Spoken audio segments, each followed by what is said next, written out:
The SABC Bill has been in the process for some time.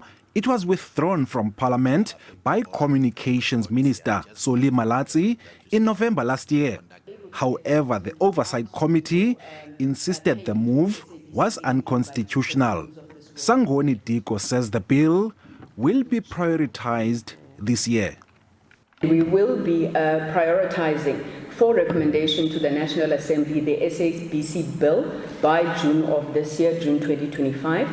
The bill was introduced in Parliament in October 2023, and it seeks to position the SABC to compete in the digital era.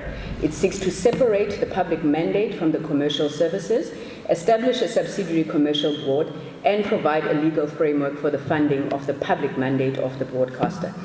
Sangoni-Diko says the concerns raised by Malatsi and the DA are not insurmountable.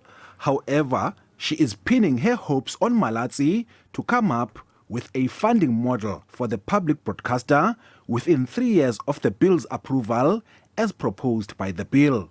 One of her considerations is for MultiChoice to pay the SABC for its DSTV channel.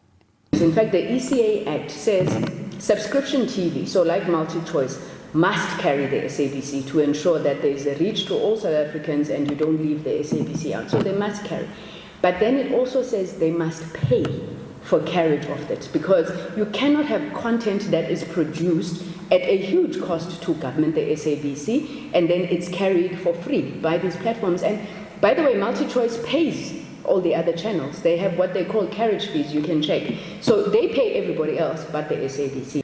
Streaming services and over-the-top carriers are also set to be regulated as they allegedly don't have license conditions.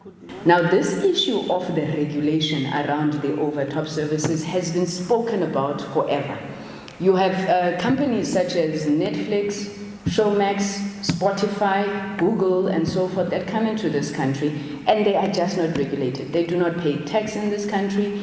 They hurt and harm the likes of SABC, because SABC will create content. You go and you search it on Google. You are able to get that content without, paying to the SABC anything, but the Googles of this world will benefit. Meanwhile, the Employment and Labour Committee Chairperson says the Labour Department must ensure labour laws are complied with, as fines are not a deterrent for illegal immigration. The fines should not, again, be really looked at just from a point of the finances, that you'll just put a figure, 2,500 for every illegal immigrant that's put in. But try and ensure that we enforce the laws that make it obligatory. That's why the National Labour Migration Policy is something we're also looking at, that you have to employ South Africans. That's it. The recently signed Expropriation Act also came under the spotlight. The legislation has pitted the Public Works and Infrastructure Minister, Dean McPherson, and his deputy, Sihle Zikalala, against each other on the implementation of the legislation. We have noted the comments by the minister and the deputy minister. Unfortunately, pieces of legislation is not a choice. They went through all the necessary steps. Public participation came to Parliament. It was passed. Then the last part was just for the president to sign, and now it's an act. All of us, it's a constitutional mandate. So it's not by choice. McPherson is opposed to the legislation, while Zikalala has welcomed it. Ulelani Philip, SABC News, Parliament.